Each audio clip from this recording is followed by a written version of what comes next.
지금 이 순간에도 당신이 출근길에 지나치던 그 동네 가게가 조용히 사라지고 있습니다. 목욕탕, 미용실, PC방, 심지어 30년 된 중국집까지요. 지난해 노란우산 공제금 지급 건수가 사상 처음으로 11만 건을 넘었고 폐업 지원금 규모는 1조 원을 돌파했습니다. 이건 단순한 불황이 아닙니다. 대한민국 자영업 생태계가 뿌리째 흔들리고 있다는 신호거든요. 오늘은 지금 이 순간 가장 빠르게 무너지고 있는 8가지 업종을 추적하면서 그 뒤에 숨겨진 잔혹한 진실을 파헤쳐 보겠습니다. 본격적인 영상 시작 전 구독과 좋아요 눌러주세요.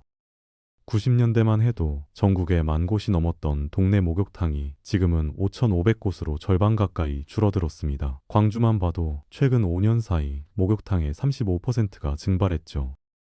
왜 이렇게 된 걸까요? 일단 집집마다 온수가 콸콸 나오는 시대가 됐습니다. 20년 전만 해도 겨울이면 동네 아줌마들이 아이들 손잡고 목욕탕 가는 풍경이 흔했는데 이제 그런 모습은 추억 속으로 사라졌죠. 굳이 목욕 바구니 들고 밖으로 나갈 이유가 없어진 겁니다. 하지만 진짜 결정타는 따로 있었습니다. 바로 최근 2년 사이 폭등한 에너지 비용이었거든요. 가스비, 전기요금, 수도요금이 쓰나미처럼 밀려오면서 거대한 보일러를 24시간 돌리는 목욕탕 사장님들은 매달 수백만 원씩 적자를 감당할 수 없었습니다. 서울 구로구에서 30년간 목욕탕을 운영하던 김 사장님은 월 가스비가 500만 원을 넘어가더니 작년엔 800만 원까지 치솟았어요. 하루 매출이 3만 원인데 어떻게 버티겠습니까? 라고 토로했습니다. 더 비극적인 건 폐업조차 마음대로 못한다는 겁니다. 굴뚝 철거하고 보일러 해체하는 데만 최대 1억 5천만 원이 들어가거든요. 그래서 문은 닫았는데 간판은 그대로 달린 유령 목욕탕이 동네 곳곳에 방치되고 있습니다. 70대 박 할아버지는 이렇게 말했습니다. 목욕탕은 그냥 씻으러 가는 곳이 아니었어요. 매주 수요일이면 단골 어르신들 모여서 등 밀어주고 세상 돌아가는 이야기 나누던 곳이었는데 이제 그 얼굴들을 볼 데가 없습니다. 단순한 시설의 소멸이 아니라 공동체의 온기가 함께 증발하고 있는 겁니다. 30년간 엔진 소리만 들어도 어디가 고장났는지 알아맞히던 베테랑 정비사 이사장님이 요즘 가장 무서워하는 게 뭔지 아십니까? 바로 소리 없이 다가오는 전기차입니다. 내연기관 자동차에는 부품이 3만 개나 들어가거든요. 엔진 오일 5,000km마다 갈아주고 점화 플러그 바꾸고 타이밍 벨트 10만 킬로마다 교체하면서 동네 카센터는 안정적으로 먹고 살았습니다. 그런데 전기차는 이 모든 게 필요 없어요. 모터 하나로 조용히 굴러가니까요. 실제로 전기차 보급률이 10%만 넘어가도 기존 정비 수요의 70%가 증발한다는 통계가 나왔습니다. 부산 해운대에서 15년째 카센터를 운영하던 김 사장님은 작년까지만 해도 하루 대여섯씩 들어오던 차가 요즘은 2대도 안 들어옵니다. 월세 200만 원도 못 내는 달이 생겼어요 라고 말했죠. 더 심각한 건 따로 있습니다. 전기차는 바퀴 달린 스마트폰이거든요. 제조사가 소프트웨어 접근 권한을 완전히 독점하고 있어서 동네 정비소에서는 진단 장비를 연결해도 에러 코드조차 못 읽습니다. 테슬라 고장나면 무조건 테슬라 직영센터로 가야 하고 아이오닉도 현대 서비스센터 아니면 손도 못 대는 겁니다. 결국 정비시장은 현대, 기아, 테슬라 같은 대기업 직영센터가 싹쓸이하고 동네 카센터는 타이어나 갈아주는 교체 전용점으로 전락하거나 아예 셔터를 내리는 게 현실입니다. 손에 기름때 묻혀가며 30년을 일군 기술이 하루아침에 쓸모 없어지는 걸 지켜보는 심정이 어떨까요? 김밥 한 줄에 5,000원 비싸다고 생각하시죠? 그런데 분식집 사장님들은 이 가격에도 남는 게 없다고 아우성입니다. 왜 그럴까요? 김 한 장 가격이 작년 대비 40% 올랐거든요. 기후 위기로 김 양식장 수확량이 줄어들면서 원가가 폭등한 겁니다. 여기에 당근, 우엉, 계란까지 다 오르니까 김밥 한 줄 만드는 재료비만 2,500원이 넘어갑니다. 매출의 절반이 재료비로 나가는 거죠. 그런데 문제는 여기서 끝이 아닙니다. 최저시급이 10,000원 시대가 되면서 김밥처럼 사람 손이 꼭 필요한 업종은 인건비 폭탄을 맞았습니다. 아침 8시부터 밤 10시까지 아르바이트생 2명 쓰면 하루 인건비만 30만 원이 훌쩍 넘어요. 그렇다고 혼자 할 수도 없는 게 김밥 말고 떡볶이에 순대까지 동시에 돌려야 하거든요. 여기에 편의점 김밥이 2,000원에 나오니까 손님들은 왜 분식집 김밥은 이렇게 비싸? 라고 따집니다. 공장에서 찍어낸 김밥하고 동네 아줌마가 정성껏 만든 김밥을 똑같이 취급하는 겁니다. 중국집은 더 처참합니다. 짜장면 한 그릇 10,000원에 팔면 배달이 민족 수수료로 12인, 광고비로 또 10%, 배달비 지원금까지 합치면 3, 4천 원이 플랫폼으로 빠져나갑니다. 실제 사장님 손에 남는 건 고작 몇백 원이에요. 플랫폼 안 쓰면 주문이 안 들어오고 쓰자니 수수료가 목을 조릅니다. 과거 지주에게 쌀 반을 바치던 소장농이 이랬을까요? 더 슬픈 건 웍을 돌릴 젊은 주방장이 사라지고 있다는 겁니다. 40도 넘는 주방에서 불 앞에 서서 땀 흘리며 일할 사람이 없으니 결국 동네 특유의 불맛은 사라지고 공장 소스 쓰는 프랜차이즈만 살아남고 있습니다. 알리익스프레스에서 원피스 하나에 9,900원, 테무에서 청바지가 12,000원에 팔립니다. 이게 가능한 이유는 중국 공장에서 직접 소비자한테 배송하기 때문이거든요. 중간 유통 마진을 싹 빼버린 거죠. 그런데 이 초저가 공세가 누구를 죽이고 있을까요? 바로 동대문에서 옷 사입해서 파는 동네 옷가게입니다. 명동에서 20년간 여성복 매장을 운영하던 최 사장님은 똑같은 디자인 옷이 중국 앱에서 3분의 1 가격에 나오니까 손님들이 매장에선 그냥 입어만 보고 나갑니다. 사진만 찍고 가더라고요 라고 말했습니다. 이게 바로 쇼루밍 현상이에요. 오프라인 매장은 무료 피팅룸으로 전락하고 실제 구매는 스마트폰으로 최저가 검색해서 클릭 한 번이면 끝나는 겁니다. 월세 300만 원 내고 재고 쌓아놓고 직원 월급 주는 게 무슨 의미가 있겠습니까? 부동산 중개업소도 비슷한 운명입니다. 과거엔 복덕방 사장님이 동네 전월세 시세를 꿰고 있어서 권위가 있었죠. 이 동네는 내가 제일 잘 아는데 하면서 발품 팔아 매물 찾아주는 게 가치였습니다. 그런데 이제 네이버 부동산, 직방, 다방 같은 앱에서 실거래가가 다 공개되거든요. 정보의 비대칭성이 완전히 사라진 겁니다. 여기에 당근마켓으로 집주인하고 세입자가 직접 거래하는 경우가 폭증하면서 중개 수수료 자체를 아끼려는 사람들이 늘었습니다. 전세 사기 뉴스가 연일 터지면서 중개사를 믿을 수 있나라는 불신도 커졌고요. 한때 편의점보다 많았던 공인중개사 사무소가 지금은 1년에 10,000곳씩 문을 닫고 있습니다. 거리 어디를 가도 임대 딱지 붙은 빈 중개소를 쉽게 볼 수 있을 겁니다. 2020년만 해도 전국에 15,000곳이나 됐던 PC방이 4년 만에 절반으로 줄었습니다. 왜 이렇게 빠르게 무너진 걸까요? 일단 리그 오브 레전드 하려고 PC방 가던 애들이 이제 집에서 배틀그라운드 모바일을 합니다. 스마트폰 성능이 좋아지면서 굳이 시간당 1,500원 내고 밖에 나갈 이유가 없어진 거죠. 여기에 코로나 때 재난지원금 받아서 게이밍 PC 장만한 집들이 엄청 늘었거든요. RTX 4060 그래픽카 달린 컴퓨터가 집에 있는데 왜 PC방을 가겠습니까? 하지만 진짜 치명타는 따로 있습니다. 바로 인구 절벽이에요. PC방 매출의 70%를 책임지던 10대 청소년 숫자가 10년 전 대비 30% 넘게 줄었습니다. 학교 끝나고 친구들이랑 우르르 몰려가서 오버워치 돌리던 풍경 자체가 사라진 겁니다.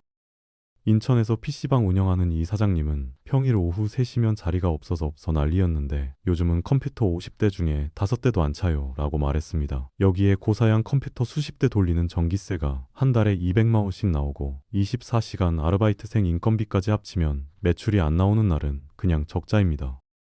스크린 골프장도 비슷한 수순을 밟고 있습니다. 코로나 때는 실내에서 안전하게 운동할 수 있다고 해서 대박이었죠. 그런데 엔데믹 이후 2030 세가 러닝크루, 테니스 동호회로 쏟아져 나가면서 거품이 빠르게 꺼졌습니다. 강남 한복판에만 스크린 골프장이 20곳 넘게 생겨나면서 이젠 제살 까가먹기 경쟁이 시작됐거든요. 결국 폐업 처리업자 부르는 골프장이 속출하고 있습니다. 20년 전만 해도 주유소 하나만 있으면 자식 대학 보내고 강남에 아파트 살 수 있다는 말이 있었습니다. 실제로 90년대 주유소는 부의 상징이었죠. 그런데 지금은 어떻습니까? 영업이익률이 1%대로 추락했습니다. 리터당 몇십 원 남기는 게 전부예요. 편의점 우유 팔아서 남는 마진보다 적은 수준입니다. 도대체 무슨 일이 벌어진 걸까요? 첫 번째 타격은 거리 제한 해제였습니다. 과거엔 주유소 간 최소 거리를 법으로 정해놨거든요. 그런데 이게 풀리면서 500m마다 주유소가 생겨났습니다. 과당 경쟁이 시작된 거죠. 여기에 알뜰 주유소들이 정유사 직영 주유소보다 리터당 100원씩 싸게 팔면서 가격 경쟁이 살인적으로 변했습니다. 경기도 평택에서 주유소를 운영하는 김 사장님은 휘발유 1리터 팔아서 남는 게 30원인데 카드 수수료 떼면 20원도 안 남습니다. 하루에 3,000터 팔아봤자 순이익이 6만 원이에요 라고 하소연했습니다. 그런데 진짜 공포는 따로 있습니다. 바로 전기차의 확산이죠. 2024년만 해도 전기차 등록 대수가 50만 대를 넘어섰고 정부는 2030년까지 300만 대를 목표로 하고 있습니다. 휘발유 안 넣는 차가 거리를 가득 채우기 시작한 겁니다. 그럼 주유소 접으면 되지 않냐고요? 그게 안 됩니다. 땅속에 묻힌 기름 탱크 빼내고 오염된 토양 정화하는 비용만 최소 3억 원에서 5억 원이 들어가거든요. 장사는 안 되는데 폐업할 돈도 없는 겁니다. 그래서 적자를 보면서도 문 닫지 못하고 억지로 영업하는 좀비 주유소가 전국 곳곳에 생겨나고 있습니다. 친환경 시대로 가는 건 좋은데 그 전환 비용을 왜 개인 사업자가 혼자 떠안아야 합니까? 그럼 왜 이렇게 많은 업종이 동시에 무너지는 걸까요? 사실 개별 업종의 문제가 아닙니다. 자영업자들을 벼랑 끝으로 몰아넣는 세 가지 구조적 덫이 있거든요. 첫 번째 덫은 비자발적 생계형 창업입니다. 55세에 명예퇴직당한 김 부장님은 퇴직금 1억 원 들고 막막했습니다. 연금 나올 나이는 아직 10년이나 남았고 재취업은 불가능하죠. 결국 치킨집 차렸습니다. 치킨 튀겨본 적도 없는데 말이죠. 이게 한국 자영업의 비극입니다. 준비도 안 된 사람들이 먹고 살려고 전쟁터에 내몰리는 겁니다. 두 번째 덫은 플랫폼과 기술의 포식입니다. 땀 흘려 일하는 사람은 자영업자인데 돈은 알고리즘 가진 플랫폼 기업이 가져갑니다. 배달이 민족, 쿠팡이츠, 네이버는 매년 수조 원씩 벌어들이는데 새벽 5시에 일어나 칼질하는 분식집 사장님 통장엔 몇십만 원도 안 쌓입니다. 세 번째 덫은 소비의 실종입니다. 물가는 오르는데 월급은 그대로죠. 2025년 민간 소비 증가율이 1%대로 주저앉았습니다. 사람들이 지갑을 닫은 겁니다. 커피 한 잔, 김밥 한 줄도 아껴야 하는 시대가 왔거든요. 내수 시장이 말라붙으니 아무리 맛있게 요리해도 손님이 안 옵니다. 서울 핵심 상권의 공실률이 16%를 넘어섰다는 통계가 나왔습니다. 명동, 홍대, 강남역 이런 프리미엄 입지조차 텅텅 비어가고 있다는 겁니다. 이건 더 이상 개인의 노력으로 해결할 수 있는 문제가 아닙니다. 상권 생태계 자체가 붕괴하고 있는 거거든요. 그렇다면 2026년 지금 절대로 손대면 안 되는 업종은 뭘까요? 먼저 카페입니다. 커피 좋아하니까 카페나 하나 차려볼까? 이 생각이 드는 순간 멈추셔야 합니다. 네스프레소, 돌체구스토 같은 캡슐 머신이 집집마다 보급되면서 굳이 밖에서 커피 마실 이유가 줄었거든요. 여기에 메가커피, 컴포즈 커피가 아메리카노를 1,500원에 팔아버리니까 개인 카페는 원두값도 못 건집니다. 월세 200만 원, 인테리어비 5천만 원 쏟아붓고 결국 2년 만에 문 닫는 게 정해진 수순입니다. 배달 전문 식당도 마찬가지예요. 매출의 30% 이상을 플랫폼 수수료와 배달비로 상납해야 하는데 이건 플랫폼 본사 건물만 올려주는 거나 다름없습니다. 편의점과 치킨집은 어떻습니까? 최저임금이 10,000원 넘어가면서 24시간 알바 3명 돌리면 한 달 인건비만 900만 원입니다. 치킨 원가는 올랐는데 소비자들은 2만 원 넘는 치킨을 외면하죠. 결국 점주 순수익이 알바생 월급보다 적은 역전 현상이 벌어집니다. 학원은 학령 인구가 매년 5%씩 줄어드는 마당에 원생 모집 자체가 불가능하고 빵집은 파리바게트, 뚜레쥬르 같은 대기업 프랜차이즈의 고퀄리티 제품 공세에 샌드위치 신세가 됐습니다.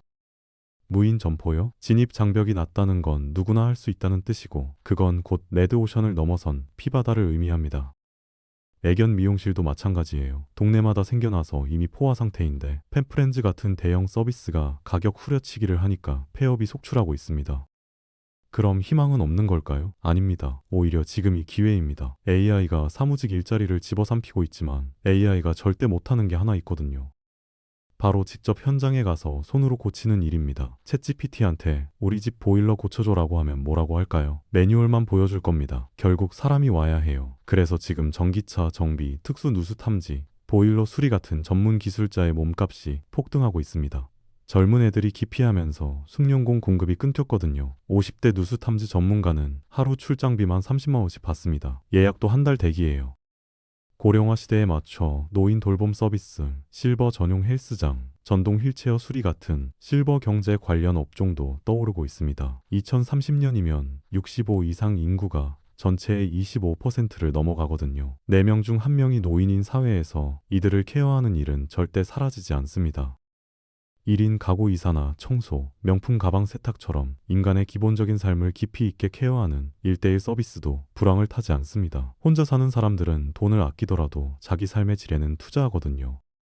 그리고 마지막으로 단순히 먹는 걸 파는 게 아니라 그 장소에서만 느낄 수 있는 특별한 경험과 로컬의 맛을 파는 일인 셰프 식당입니다. 프랜차이즈가 못 따라하는 오직 그 사람만의 레시피와 이야기가 있다면 사람들은 기꺼이 2만 원을 냅니다. 결국 살아남는 건 대체 불가능한 기술과 진심을 가진 사람들입니다. 그렇다면 창업을 고민하고 계신 분들께 5가지 자가 진단 공식을 드리겠습니다. 이걸 통과하지 못하면 절대 시작하지 마세요. 첫 번째, 매출이 한 푼도 안 들어와도 최소 1년은 버틸 수 있는 돈이 있습니까? 월세, 인건비, 생활비 다 합쳐서 말이에요. 많은 분들이 퇴직금 5천만 원 들고 이 정도면 되겠지 하는데 6개월 만에 바닥납니다. 1년치 고정 비용을 냉정하게 계산해 보세요. 두 번째, 내 매출의 플랫폼 의존도가 30% 이하인가요? 만약 배달앱 없으면 장사가 안 된다. 네이버 광고 안 하면 손님이 안 온다. 이러면 이미 위험합니다. 플랫폼이 수수료 5% 올리는 순간 내 사업은 적자로 돌변하거든요. 세 번째, AI나 온라인이 내 일을 대체할 수 없습니까? 서류 작업, 단순 상담, 정보 제공 같은 건 이미 챗GPT가 하고 있습니다. 내가 직접 현장에 가서 손으로 만지고 고쳐야만 해결되는 일인지 체크하세요. 네 번째, 창업 예정지 반경 1km 안에 같은 업종이 몇 개나 있습니까? 5곳 넘어가면 이미 과포화입니다. 내가 아무리 잘해도 파일을 나눠먹는 구조라 수익이 안 나와요.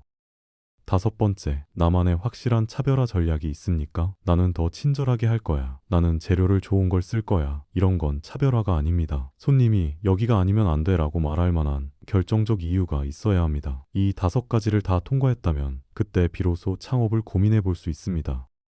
자영업의 몰락은 그냥 가게 하나 문 닫는 게 아닙니다. 중산층이 무너지고 공동체의 온기가 사라지는 사회적 재난이거든요. 따뜻한 안부 오가던 골목이 이제 키오스크와 CCTV만 남은 차가운 공간으로 변하고 있습니다. 변화의 파도를 막을 순 없습니다. 하지만 가라앉는 배에서 무작정 노만젓지 마세요. 시대가 요구하는 기술이 뭔지 냉철하게 판단해야 합니다. 남들이 선호하는 유행을 쫓지 말고 남들이 기피하지만 세상에 꼭 필요한 기술을 익히세요. 그게 2026년의 생존 전략입니다. 여러분 주변의 단골집 사장님들은 잘 계신가요? 댓글로 사라진 우리 동네 가게 이야기를 나눠주세요. 오늘의 영상은 여기까지입니다. 시청해주셔서 감사합니다.